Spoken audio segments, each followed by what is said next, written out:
किया जाता है तो उसकी जिम्मेदारी आखिर क्यों नहीं ली जाती है। और इसके साथ ही सवाल यह भी कि इस बच्चे की मौत का जिम्मेदार आखिर कौन है। बहुत शुक्रिया आपका श्याम इन तमाम जानकारियों के लिए। और खबरों में आगे बढ़ते हुए सरकारी डॉक्टर्स की हड़ताल के बाद स्वास्थ्य सेवाओं पर संकट गहराने लगा है। सरकारी अस्पतालों में मरीज इलाज के लिए भटक रहे हैं, वहीं ज्यादातर ओपीडी खाली हैं।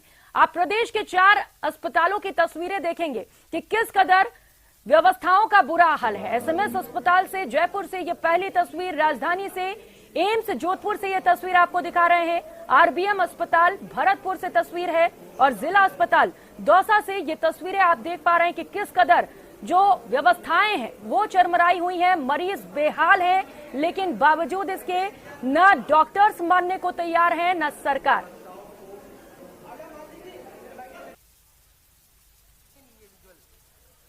तो पहली तस्वीर जो आप देख रहे हैं वो एसएमएस अस्पताल से तस्वीर है, जहां पर मरीजों की लंबी कतारें देखने को मिल रही हैं। लेकिन क्योंकि प्राइवेट डॉक्टर्स हड़ताल पर हैं, ऐसे में जो सरकारी अस्पताल उन पे बोझ बहुत ज्यादा बढ़ गया है और जो मरीज पहुंच रहे हैं उन्हें इलाज नहीं मिल पा रहा है। सिर्फ इमरजेंसी वालों को ही इलाज दिया जा रहा है।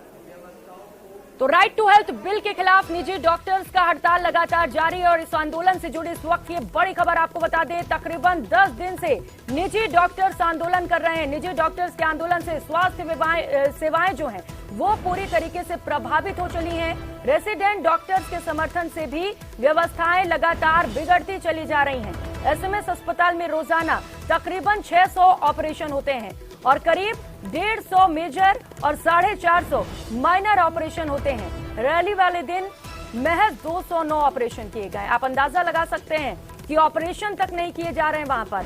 27 मार्च को 30 मेजर और 179 माइनर ऑपरेशन किए गए हैं। तो वहीं 25 मार्च की बात करें तो 25 मार्च को 58 मेजर और 285 माइनर ऑपरेशन हुए हैं। तो इमरजेंसी का ये हाल है। आरटीएच को लेकर इस वक्त की सबसे बड़ी खबर आपको बता दें, चिकित्सा शिक्षा सचिव ने एक सर्कुलर जारी किया है। मेडिकल कॉलेज प्रिंसिपल को निर्देश जारी किए गए हैं। ओपीडी, आईसीयू और इमरजेंसी सेवाएं चलती रहेंगी।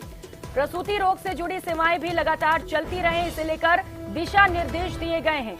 डॉक्टर्स और स्टाफ की उपस्थिति रोजाना भिजवाए जाए। विशेष परिस्थितियों में ही अवकाश स्वीकृत किया जाए। अवकाश स्वीकृत कराए बिना अनुपस्थिति पर कार्रवाई भी की जाएगी।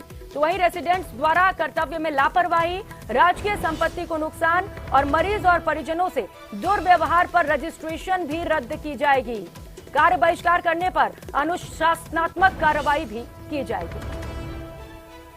और आरटीएच को लेकर इस बीच एक और बड़ी खबर सामने आ रही है। आरटीएच के खिलाफ डॉक्टर्स के आंदोलन पर सरकार सख्त हो चली है। मरीजों से दुर्व्यवहार पर रजिस्ट्रेशन रद्द कर दिया जाएगा। जूनियर रेसिडेंट्स के 1000 नए पद स्वीकृत किए गए हैं। वॉक इन इंटरव्यू करने के निर्देश जारी किए गए हैं। तो सरकार की ओर से बड़ा एक्शन लिया गया है। जिस तरीके से लगातार डॉक्टर्स हड़ताल पर हैं, जिसके चलते मरीज परेशान है और इसी को लेकर ये सख्त कदम सरकार की ओर से आंदोलनकारी डॉक्टर्स पर कड़ी कार्रवाई करने के निर्देश दिए गए हैं।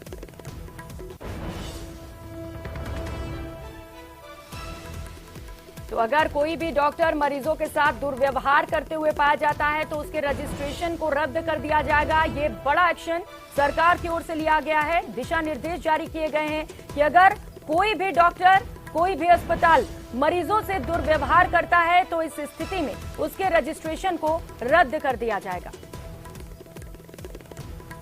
वॉक इन इंटरव्यू के भी निर्देश दिए गए हैं। इस वक्त ये बड़ी खबर आपको बता रहे हैं, नए पद स्वीकृत किए गए हैं।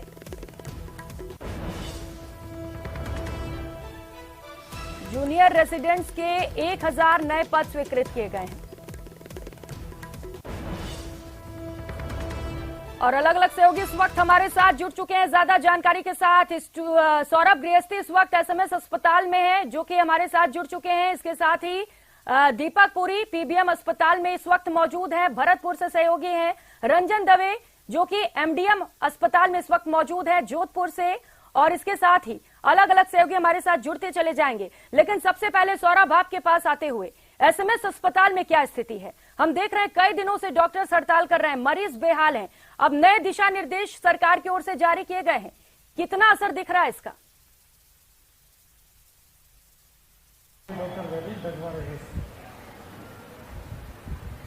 प्रदेश भर के निजी अस्पतालों के डॉक्टर्स का आंदोलन जो है वो जारी है। निजी अस्पतालों में इलाज मरीजों को नहीं मिल पा रहा और आज प्रदेश भर के करीब 20,000 से ज्यादा डॉक्टर जो है वो हड़ताल पर है और इसके चलते जो है वो मुश्किलें मरीजों की बढ़ती जा रही हैं। प्रदेश के सबसे बड़े एसएमएस अस्पताल में भी जो मेडिकल टीचर्स हैं वो जो है वो आज एक दिन के हड़ताल की घोषणा जो है वो उन्होंने की है, जिसके चलते मरीजों को खासी दिक्कत हो रही है। हालांकि जिस प्रकार से यह हड़ताल की घोषणा हुई है उसके बाद कम संख्या में मरीज जो है वो एसएमएस अस्पताल पहुंच रहे हैं और यहाँ पर भी या तो बड़े अधिकारियों ने या फिर प्रशासनिक अधिकारी जो है वो जो है वो पूरा इस व्यवस्था का जिम्मा जो है वो संभाल रहे हैं। आप तस्वीरों के माध्यम से देख सकते हैं किस प्रकार की तस्वीरें, लंबी लंबी कतारें जो है वो इस वक्त लगी हुई हैं और ये कोशिश की जा रही है कि व्यवस्थाओं को सुचारू रूप से अंजाम जो है वो दिया जाए। इस वक्त एसएमएस मेडिकल कॉलेज के प्राचार्य डॉक्टर राजीव बगरट्टा खुद जो है वो मॉनिटरिंग भी कर रहे हैं और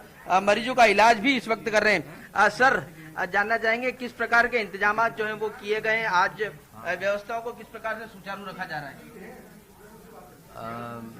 नहीं, अब इसमें यही हम देख रहे हैं कि जो चिकित्सक शिक्षकों ने जो हमें कल मेमोरेंडम दिया था या नोटिस दिया था, सरकार को भी दिया था, हमें भी दिया था, तो उसमें उन्होंने कहा था कि वो लोग हमारे जो रूटीन कार्य हैं उनसे दूर रहेंगे और उसी के तहत हमें ओपीडी में चिकित्सक शिक्षक नहीं आए हैं। लेकिन उन्होंने ये हमें ज़रूर प्रॉमिस किया है कि वो जो इमरजेंसी और आईसीयू कार्य हैं उसको प्रभावित नहीं होने देंगे। तो वो हम सोचते हैं वो भी हमारे लिए बहुत बड़ा एक सपोर्ट रहेगा।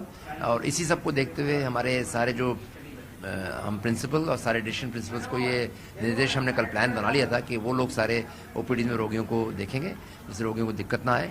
साथ ही हमारी ये भी कोशिश है कि हमारे जो नर्सिंग कर्मचारी हैं हम उनकी बहुत मदद ले रहे हैं और उनकी हेल्प डेफिनेटली हमारे लिए काफ़ी मददगार साबित हो रही है। इसके अलावा हमने जो हमारे इंटर्न्स हैं उनको भी हमने काम पे लगाया है और इंटर्न्स की जो हमें मदद मिल रही है इस इमरजेंसी के मौके पे हम उसको बिल्कुल अप्रिशिएट करते हैं। और जैसा आपने जैसा सरकार ने कल हमें ये निर्देश दिए हैं कि एसएमएस के लिए 450 जूनियर रेजिडेंट्स की भर्ती की जा सकती है, तो वो हमारे लिए लगता है एक बहुत बड़ा कदम है और उसी के तहत हम आज दोपहर को ही हमने इनवाइट किए हैं एप्लीकेशंस। तो हमें उम्मीद है कि दोपहर के बाद से कुछ जूनियर रेजिडेंट्स हमारे ज्वाइन कर लेंगे और अगले 2-3 में चिकित्सा शिक्षा विभाग ने एक सर्कुलर भी जारी किया है, उसमें कहा गया है कि जो रेजिडेंट कार नहीं कर रहे हैं, कार में लापरवाही कर रहे हैं, उनका पंजीयन रद्द करो।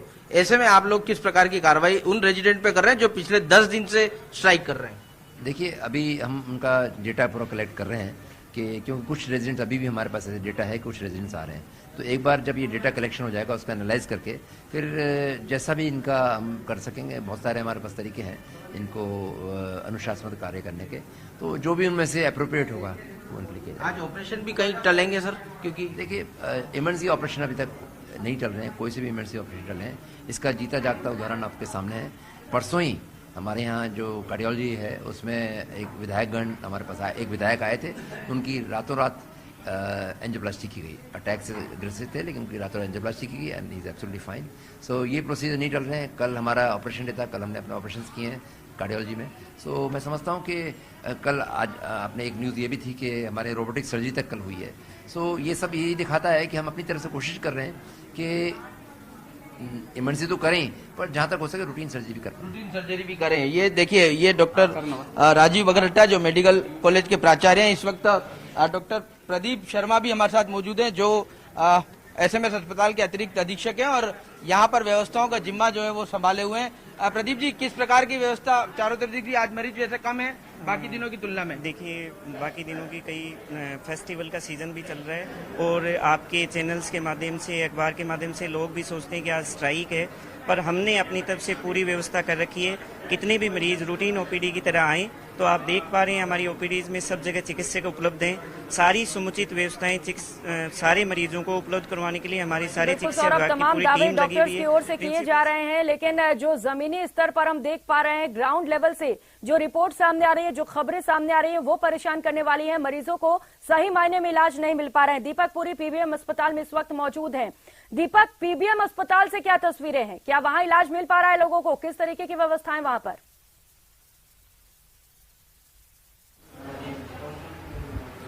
देखिए प्रियंका, मैं इस वक्त भरतपुर का जो सबसे बड़ा अस्पताल है आरबीएम अस्पताल, वहां मौजूद हूं, जहां पर एक भी डॉक्टर जो है मौजूद नहीं है। करीब 100 से अधिक जो डॉक्टर है वो सामूहिक अवकाश पर हैं और जो आरटीएच के बिल का विरोध कर रहे हैं निजी चिकित्सक, उनका समर्थन करके उन्होंने सामूहिक अवकाश लिया है। करीब 12 चिकित्सकों को इमरजेंसी सेवाओं में लगाया गया है, लेकिन इमरजेंसी सेवा भी मरीजों को नहीं मिल पा रही है। सुबह से ही लगातार मरीज परेशान हो रहे हैं। करीब 2-2 घंटे से अधिक का समय मरीजों को हो चुका है। सुबह से ही मरीज दिखाने के लिए यहाँ पर इंतजार कर रहे हैं, लेकिन चिकित्सक मौजूद नहीं है। मैं इस वक्त एक डॉक्टर रूम में मौजूद हूँ, जहाँ पर रोजाना की तरह डॉक्टर बैठते थे, लेकिन आज जो है सामूहिक अवकाश है और चिकित्सक यहाँ पर मौजूद नहीं है। सभी कुर्सियां खाली आपको नजर आएंगी और मरीज बाहर आपको इंतजार करते हुए नजर आएंगे। ये सभी मरीज हैं जो दूर दूर से आए हैं और लगातार चिकित्सकों का इंतजार कर रहे हैं। इनसे बात करेंगे। कहाँ से आए बाबा?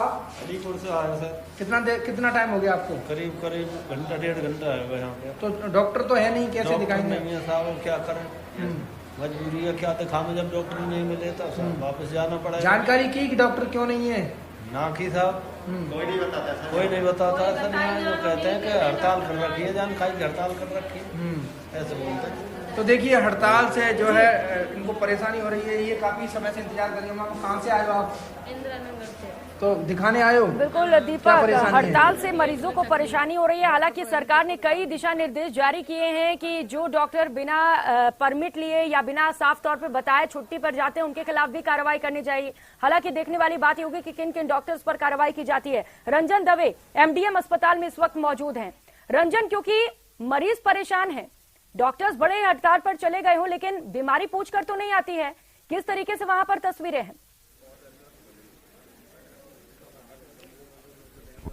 जी, बताना चाहूंगा कि मैं इस समय जोधपुर के सबसे बड़े कहे जाने वाले अस्पताल मथुरा दास माथुर अस्पताल में हूं और मेडिसिन विभाग है ओपीडी का, वहां हूं। डॉक्टर्स ड्यूटी रूम्स है जो कि अभी पूरी तरीके से खाली है और बाहर का अगर मैं दृश्य के लिए आपको लेकर चलूंगा तो उसमें लंबी चौड़ी जो कतारें हैं वो देखने को है। सबसे पहले देखिए, ये ग्राउंड रिपोर्ट से मैं आपको बताने का प्रयास कर रहा हूं कि जहां ये डॉक्टर्स रूम है, मेडिसिन विभाग के लिए ओपीडी का यहाँ ये एक एरिया है, जहां देखिए आप लंबी चौड़ी कतारें जो हैं लोगों की लगी हुई है और महज एक चिकित्सक के भरोसे यहां अभी ओपीडी पूरा संचालित किया जा रहा है। सभी पेन डाउन हड़ताल पर है, सामूहिक अवकाश जो लिया है यहाँ चिकित्सकों ने। प्रशासनिक खंड के बाहर सभी चिकित्सक एकत्रित हुए हुए हैं, लेकिन किसी तरीके के मरीजों को नहीं देख रहे हैं। गार्ड के साथ में परेशानी ये है कि क्योंकि लंबी जो कतारें लगी हुई है, लोग अपनी बारी का इंतजार करते हैं और यदि कोई जांच या कुछ ऐसी लिख दी जाती है तो उसके बाद जब पुनः चेक कराने की जब बारी आती है तो वो कहीं ना कहीं है जो मरीज हैं उनको परेशानी होती है। लोग 2-2 घंटे 3-3 घंटे से बैठे हुए हैं, खड़े होने की बजाय बैठे हुए हैं क्योंकि वे थक चुके हैं। बात करते हैं क्या स्थिति है इस समय। आप क्या सर, ये स्थिति है यहाँ पर, न तो कोई यहाँ डॉक्टर है, चैम्बर में कोई है नहीं यहाँ पर। सुबह बिल्कुल से हम बैठे हैं, पर्चे रंजन, और जिस तरीके से दावे किए जा रहे हैं स्वास्थ्य विभाग की ओर से, ये दावे कहीं से भी पूरे होते हुए नजर नहीं आ रहे हैं, क्योंकि कई जिलों से हमने तस्वीरें देखी, कमोबेश हर जगह यही स्थिति है जहां पर मरीजों को इलाज नहीं मिल पा रहा है। बहुत शुक्रिया आप सभी सहयोगियों का तमाम जानकारियों के लिए। और फिलहाल यह वक्त